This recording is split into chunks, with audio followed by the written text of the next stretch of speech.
बहुत ध्यान से। भाई ने घर से निकाल दिया, कुल पुरोहित के पास गए तो कुल पुरोहित जन भी सब बड़े चिढ़ते थे, ब्राह्मण जन भी, ये नागर वंशीय ब्राह्मण थे तो ब्राह्मण भी इनसे बड़े चिढ़ते थे। क्यों? बिना वेद शास्त्र पढ़े, बिना कुछ भजन, बिना कुछ विद्वत्ता की बात किए इतनी भीड़ क्यों लगी रहती नरसिंह मेहता के पास, इसलिए वो भी जलते थे। नरसिंह मेहता ने कुल पुरोहित से जाके कहा, मेरे पिता का श्राद्ध है, आप प्रसाद पाने आओगे? तो कुल पुरोहितों ने भी कह दिया कि हम तो तुम्हारे बड़े भैया के यहाँ जाएंगे, उन्होंने हमको पहले निमंत्रण दिया, तुम अपनी व्यवस्था कुछ और करो।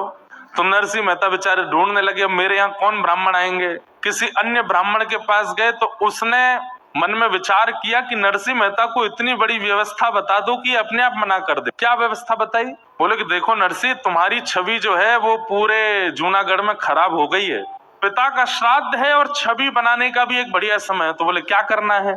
बोले तुम जितने ब्राह्मण हैं सबको निमंत्रण दो। नरसिंह मेहता बोले आप जाके सबको बोल दो, मुझे कोई दिक्कत नहीं, मैं सबको प्रसाद पवाऊंगा। नरसिंह मेहता ने सोचा 200-300 ब्राह्मण होंगे, और उस ब्राह्मण ने जाके 4000 परिवारों को निमंत्रण दे दिया। नरसिंह मेहता बेचारे बड़े सामान्य से थे, इतनी ज्यादा व्यवस्था उनके पास थी नहीं। नरसिंह मेहता ने घर जाकर के पत्नी से कहा 200-300 ब्राह्मण आएंगे, तुम प्रसाद की व्यवस्था करो। है 200-300 ब्राह्मण? यहाँ पे 2 लोगों की प्रसाद की व्यवस्था नहीं, घर में तुम 200-300 ब्राह्मणों को निमंत्रण दिया है। वैकुंठ में बैठे बैठे द्वारिकाधीश रुक्मणी जी से कह रहे हैं, बोले 200 नहीं है, 4000 आने वाले।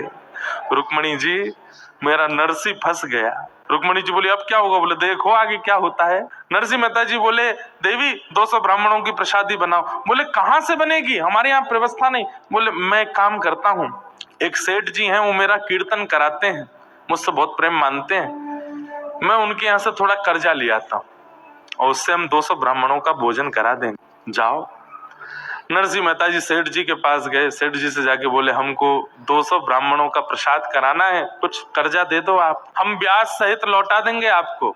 सेठ जी बोले देखिए नरसिंह मेहता जी, हमको ब्याज नहीं चाहिए और आप यदि नहीं भी लौटाओगे तो भी चलेगा, लेकिन बदले में हमको कुछ दे दीजिए। बोले क्या?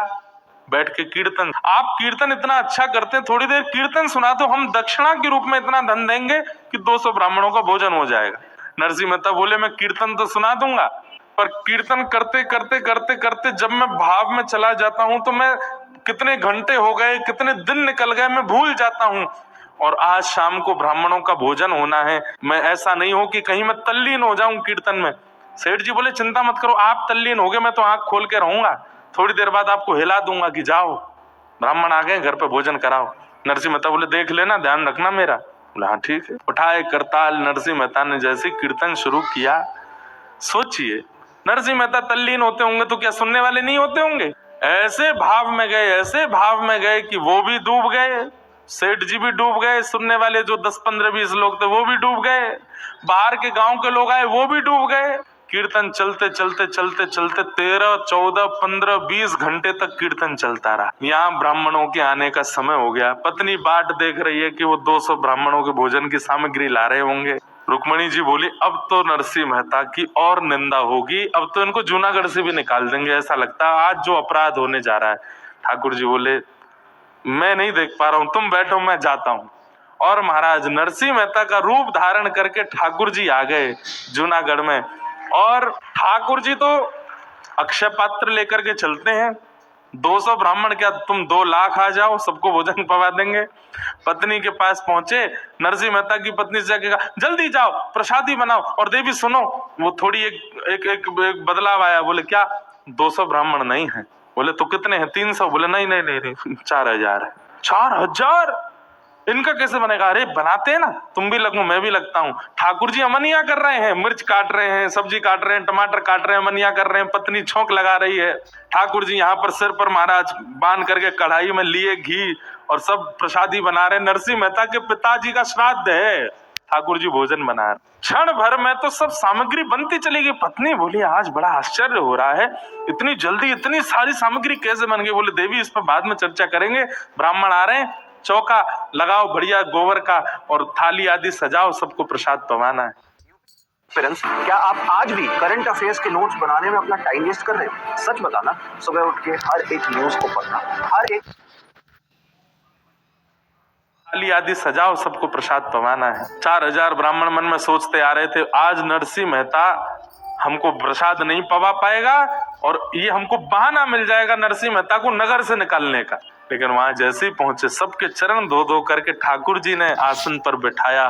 4000 ब्राह्मण एक ही पंगत में बैठा दिए और सबके सामने ठाकुर जी एक एक फेंटा कमर पे बांधे, एक फेंटा सिर पे बांधे, पसीना आ रहे हैं, ठाकुर जी धोते जामे, हाथ मांजे, सबको साग परोसे, सब्जी परोसे, 4-4 प्रकार की सब्जी, 2-2 प्रकार की पूड़ियां, 3-3 प्रकार के मिष्ठान, एक रायता, बढ़िया सामग्री, ऐसा पवाया महाराज, ऐसा पवाया। बोले ए नरसी, हाँ कोई सेठ वेठ ने करी है क्या व्यवस्था? नहीं नहीं, सब आपकी कृपा है, आप सब ब्राह्मणों की कृपा है, आप लोग पाइए। प्रसाद पा करके ब्राह्मण इतने तृप्त हो गए, इतने तृप्त हो गए कि मन से आशीष निकल रहा था, लेकिन जलन थी ना मन में।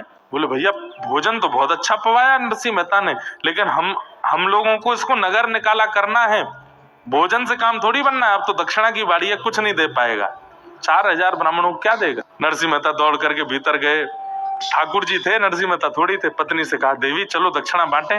क्या देंगे दक्षिणा में? बोले सब व्यवस्था है, चिंता मत। एक बैलगाड़ी भरी रखी थी, कपड़ा हटाया, उस पर छोटी छोटी पोटलियां थी, पत्नी को देते जाओ। बोले तुम बांटती जाओ सबको।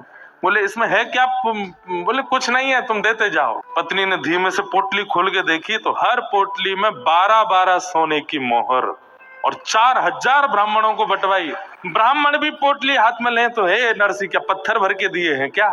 नहीं नहीं, सब आपकी कृपा है, आपका अनुग्रह। ब्राह्मणों ने जब खोल करके देखा, देख करके सब ने तो भैया नरसिंह मेहता और पत्नी दोनों को एक साथ बैठा करके ब्राह्मणों ने स्वस्ति वाचन किया, ऊपर अक्षत डालने।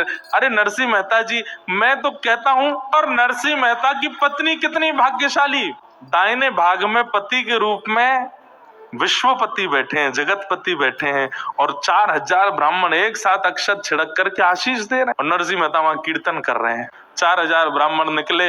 इनके भाई के यहाँ 12 ब्राह्मण गए थे, वो सब प्रसाद पाके निकले। तो जब निकले तो 1-1 रुपया दक्षिणा मिला, जो कि बहुत ही बड़ी दक्षिणा थी। सब आपस में बोले यहाँ तो सब हुआ, अरे वो नरसिंह मेहता के यहाँ 4000 गए हैं, चलो चलो तमाशा देखने में आनंद आएगा, देखें तो सही कैसी कैसी जो है नरसिंह मेहता की जो है आज वस्त्र उतराई हो रही होगी, आज नगर निकाली हो रही होगी। 12 ब्राह्मणों ने जाकर के देखा तो 4000 ब्राह्मण नाचते हुए आ रहे। क्यों रे, कैसा रहा भोजन? बोले महाराज पूछो मत, दक्षिणा वक्षिणा मिली कि ऐसे ही आ गए हो? बोले आपको कितनी मिली पहले ये बता। हमको 1 रुपया। सुने 1 रुपया, 1 पैसा मिलता है हमारे यहाँ पे, 1 रुपया मिला है हमको। तुमको क्या दे दिया नरसिंह मेहता ने? कौड़ी वोड़ी दी होंगी। बोले महाराज आज तक इस नगर के सबसे बड़े ब्राह्मण आप थे, पर अब हम 4000 हैं, हम पे 12 सोने की मोहर है। नरसिंह मेहता ने दक्षिणा में दी। कैसे, कहां से? बोले पता नहीं, सब दिए। यहाँ सब ब्राह्मणों को प्रसाद पवाने के बाद ठाकुर जी बोले देवी थक गए, हमारे तो कमर में दर्द हो गया, आप बैठिए ना, मैं प्रसाद पवाती हूँ। हाँ सब ब्राह्मणों का हो गया, मैं पा लेता हूँ। ठाकुर जी बैठ करके पाए, पा करके पत्नी बोलती जा रही थाली में ही छोड़ देना, मैं भी पाऊंगी फिर। बोला हाँ हाँ, खूब सारा पाए। ठाकुर जी बोले अब देवी तुम बैठ के पाओ, मैं थोड़ा संध्या वंदन करके आता हूँ। पत्नी पाने के लिए बैठी, ठाकुर जी संध्या के बहाने सीधे द्वारिका चले गए वहां से। और वहां जाकर के ठाकुर जी ने सेठ जी के चित्त में जाके कही अब तो उठ जा, उठा दे नरसिंह को। सेठ जी की आंख खुली, नरसिंह जी, नरसिंह जी। बोले जी क्षमा कर दीजिए, बहुत बड़ा अपराध हो गया। बोले क्या हो गया? बोले आपको कीर्तन करते करते बहुत समय हो गया, श्राद्ध। बोले कितने, 2-4 घंटे ज्यादा हुए? वो नहीं नहीं 24 घंटे हो गए। नरसिंह मेहता बोले अब तो जाने से कोई फायदा नहीं, आप ही चले जाना, मेरी पत्नी कहाँ है उसको ढूंढ के भेज देना, ब्राह्मणों ने बहुत बुरा हाल किया होगा, घर वर जला दिए होंगे हमारे। तो सेठ जी बोले मैं संग चलता हूँ ना, एक बार चल के देख लें क्या है। धीमे धीमे डर डर के नरसिंह मेहता अपने घर जा रहे हैं। घर के बाहर जाकर के देखा तो आंगन में बैठ करके पत्नी प्रेम से प्रसाद पा रही थी। नरसिंह मेहता गए, देवी तुम प्रसाद पा रही हो, सब ठीक है, घर वर जला तो नहीं, तुमको किसी ने मारा पीटा तो नहीं? अरे क्या, कौन मारेगा, प्रसाद पाने दीजिए थोड़ा प्रेम से। तुम प्रसाद पा रही हो, पिताजी का श्राद्ध नहीं हुआ, ब्राह्मण आए थे क्या, कुछ कहा तो नहीं? कैसे बात करते हैं, संध्या करने गए थे, हाथ पांव धोने गए थे, पूरी याददाश्त धो के आए हो क्या? सब कर गए ब्राह्मण भोजन, 4000 ब्राह्मण आए थे, क्या बढ़िया, सब आनंद से हुआ, देखो अभी प्रसाद। नरसिंह मेहता बोले क्या कह रही हो तुम? बोले आप ऐसे आश्चर्य में पूछ क्यों रहे हो? नरसिंह मेहता जी ने सब सत्य बताया। बोले देवी मैं 24 घंटे बाद आया हूँ, मैं कीर्तन करने गया था, 24 घंटे तक मैं नहीं आया था, यहाँ 24 घंटे में क्या हुआ मुझे बताओ। पत्नी के नेत्र सजल हो गए। बोले आप नहीं थे? बोले ना।